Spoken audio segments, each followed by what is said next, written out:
J'ai réalisé 10 000 € de chiffre d'affaires à 25 ans avec mon agence de nettoyage et je vais te montrer exactement comment j'ai fait. Je m'appelle Brandon et tout comme toi probablement je suis salarié et jeune diplômé. J'ai lancé mon agence et en quelques mois j'ai réussi à atteindre 10 000 € de chiffre d'affaires sans investir un centime au départ. Dans cette vidéo je vais te montrer exactement comment j'ai fait et comment toi aussi tu peux y arriver. Je vais être honnête avec toi, quand j'ai commencé je ne connaissais rien au business, rien aux agences et je ne savais pas vendre. Mais j'avais envie de développer un revenu en plus de mon travail qui pouvait rapporter rapidement sans gros investissement au départ. Alors j'ai décidé de me lancer. C'est là que j'ai découvert le marché du nettoyage. J'ai vu qu'il y avait une vraie demande, que ce soit pour les bureaux, les commerces ou les particuliers. J'ai fait mes recherches, j'ai appris sur le tas et surtout, j'ai testé plein de choses pour trouver ce qui marche vraiment. Si tu es intéressé par ce type de business, eh bien, tu es au bon endroit. Cette vidéo sera divisée en 3 parties. On va d'abord parler de l'organisation, ce que signifie réellement gérer une agence de nettoyage et comment ce business peut être une vraie opportunité. Ensuite, on passera à la partie la plus importante, comment attirer et fidéliser ses clients. Et pour finir, je te partagerai quelques astuces efficaces pour te lancer rapidement et te démarquer dans ce secteur très concurrentiel. L'important lorsque vous créez votre agence, que ce soit une agence de marketing ou une agence de nettoyage, est de bien comprendre où est votre valeur ajoutée. Peu importe quel type d'agence ce sera, l'objectif reste le même, mettre en relation vos prestataires de services avec votre client final. En introduction, je te disais que j'avais réalisé 10 000 € de chiffre d'affaires. Ces 10 000 € de chiffre d'affaires ont évidemment impliqué plusieurs clients qui, très souvent, avaient des prestations au même moment à différents endroits. J'ai donc dû obligatoirement m'appuyer sur plusieurs prestataires de services. Si tu m'as suivi jusqu'ici, tu te demandes alors comment recruter des prestataires de services. Les agences de marketing utilisent très régulièrement Malt ou Fiverr. Dans le secteur du nettoyage, c'est un petit peu différent. On utilise évidemment le bouche à oreille, qui fonctionne toujours aussi bien, mais également le Bon Coin ou les groupes Facebook. À titre personnel, j'utilise énormément les groupes Facebook qui te permettent de recruter plusieurs personnes dans un temps record. L'avantage du business model de type agence comparé à tout autre business est que vous ne pouvez pas être en perte. Lorsque vous lancez votre agence et que vous n'avez pas de clients, vous n'avez pas de prestataire de service à payer. Concrètement, il faudra attendre votre premier client avant de débourser quoi que ce soit. Une meilleure illustration pourrait être de te présenter un cinéma qui te paye 100 € pour une prestation et un prestataire de service que tu vas payer 50, 60, 70 €.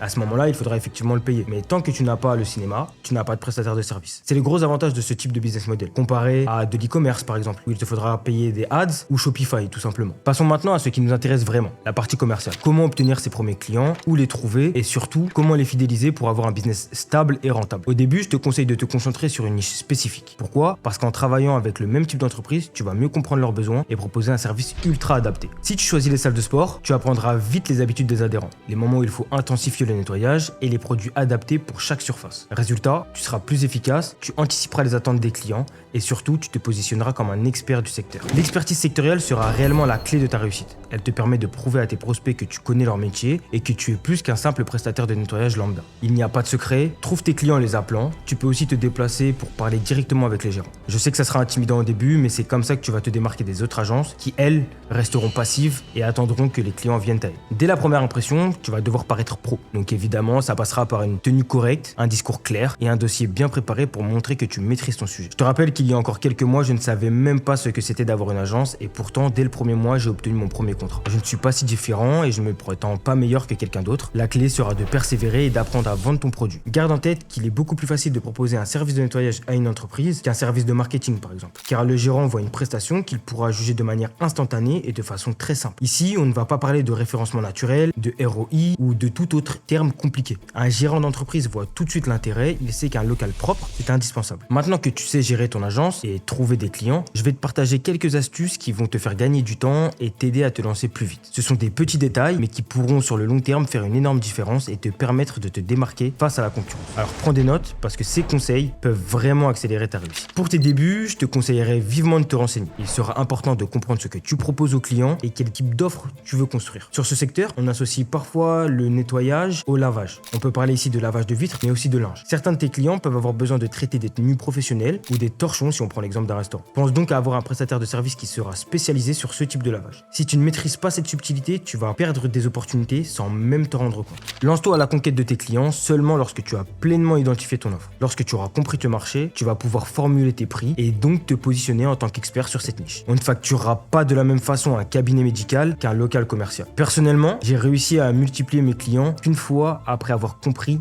et acquis une expertise dans ma niche. Pour construire cette expertise, il faut que tu t'intéresses vraiment à ton client, donc essaye de le visiter très régulièrement, à minima une fois par mois, pour vérifier qu'il est satisfait et surtout voir ce qu'il se passe sur son marché. Ça va te permettre par la même occasion de le fidéliser. L'une des erreurs les plus fréquentes, c'est de mal fixer ses prix. Trop bas, tu ne seras pas rentable. Trop haut, tu risques de perdre des clients. La clé, ça sera de trouver le bon équilibre. Une entreprise en ligne comme une agence doit marger à minima entre 40 et 50%.